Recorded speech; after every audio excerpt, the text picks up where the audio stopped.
On a Tuesday morning, an email arrives.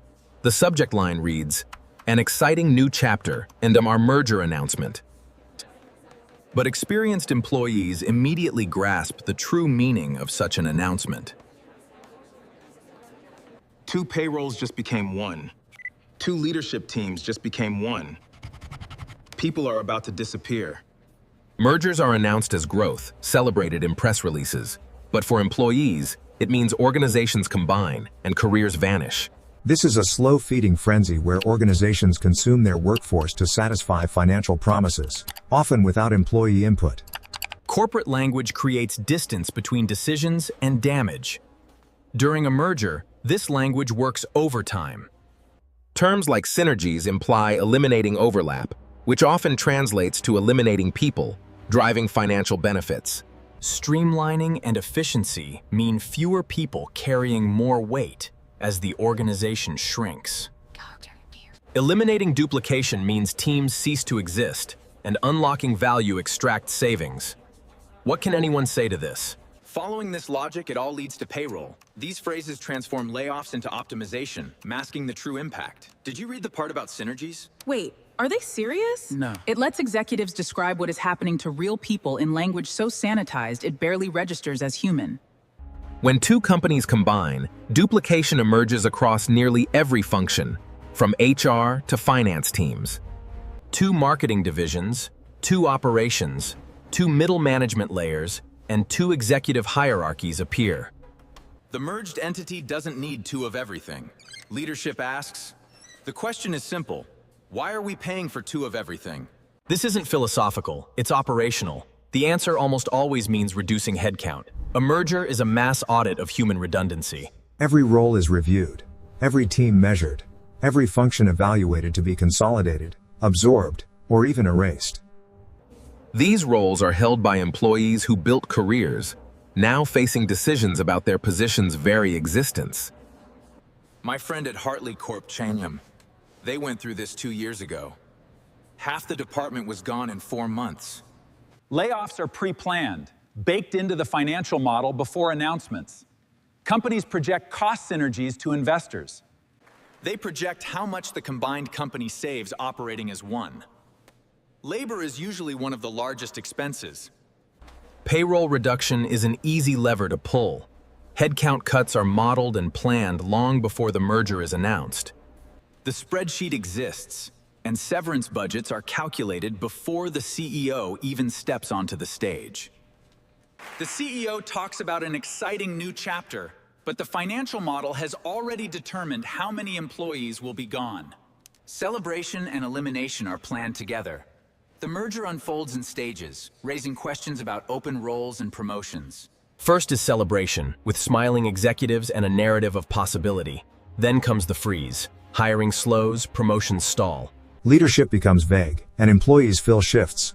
Then mapping begins. Consultants appear, and org charts are placed side by side. Every function and role is compared. Then selection occurs. Who stays and who goes is decided behind closed doors. These decisions are made by people who've never met the employees. Then come the layoffs and restructuring announcements. Restructuring announcements, severance packages, exit interviews, leading to the unspoken stage, survivor overload. Employees who kept their jobs inherit the workload of those who didn't. Teams shrink, but output expectations remain high. The company gets leaner on paper but heavier in practice. Survival in a merger has almost nothing to do with performance. We're just documenting workflows at this stage. Walk us through a typical week in your role. Absolutely, I can do that. A typical week begins. Who stays comes down to positioning, political alliances, and executive sponsorship, not performance or merit. Visibility within the acquiring company, which side of the deal you came from, and leadership's favored office matter. Mergers expose, with uncomfortable clarity, how much workplace survival is governed by power rather than performance.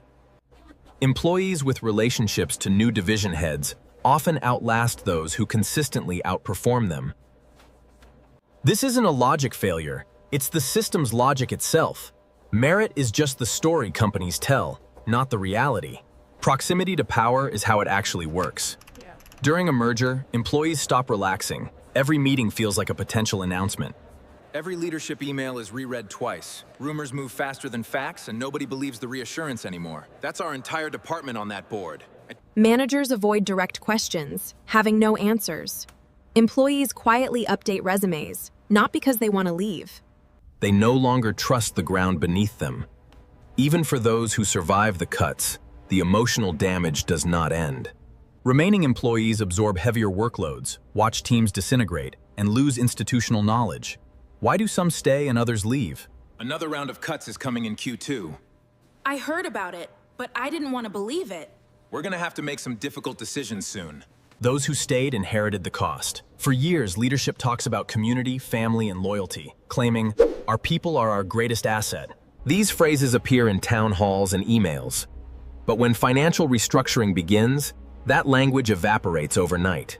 Employees, once called the company's greatest asset, are reclassified as cost centers. Loyalty becomes utterly irrelevant. Loyalty is irrelevant when the spreadsheet demands cuts. This shift is not subtle and is understood by everyone inside the building. A merger reveals the gap between words and actions. Culture doesn't survive contact with a balance sheet needing correction. I need that by end of day.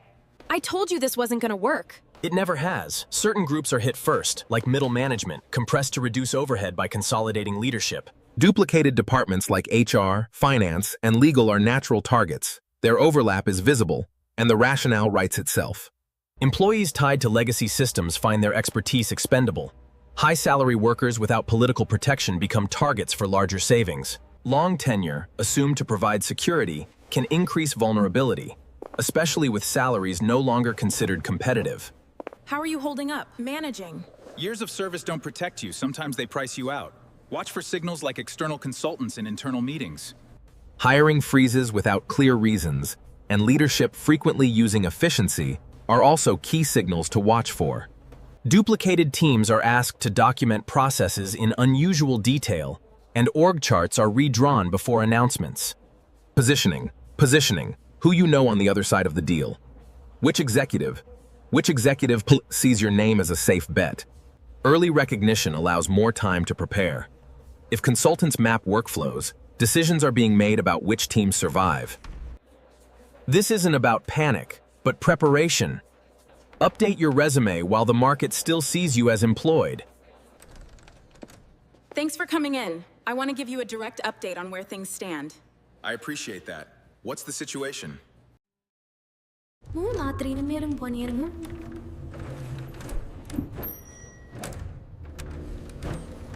Build relationships beyond your direct manager. One person's sponsorship is not a safety net, but a single point of failure. Watch what leadership does, not what they saw. Stop assuming loyalty will protect you. Mergers do not reward dedication. Mergers reward positioning, not dedication. They strip away a company's narrative, exposing its true operating logic. Corporations reorganize around financial efficiency, not loyalty, tenure, or cultural promises, prioritizing numbers above all. People who built and maintained the company become mere variables in an equation for specific financial outcomes. The numbers are undeniable. We must optimize. Corporate systems operate on structural incentives, not personal attachment. When these incentives shift, people are eliminated. When balance sheets merge and savings pressure begins, the system performs exactly as designed, prioritizing financial outcomes. The people who built and maintained the company become mere variables in an equation for specific financial outcomes. Corporate systems operate on structural incentives, not personal attachment. When these incentives shift, employees update resumes. When two balance sheets merge and pressure for savings begins, the system acts exactly as designed, without personal attachment. A merger is when a company stops pretending it runs on culture and reminds everyone it ultimately runs on math.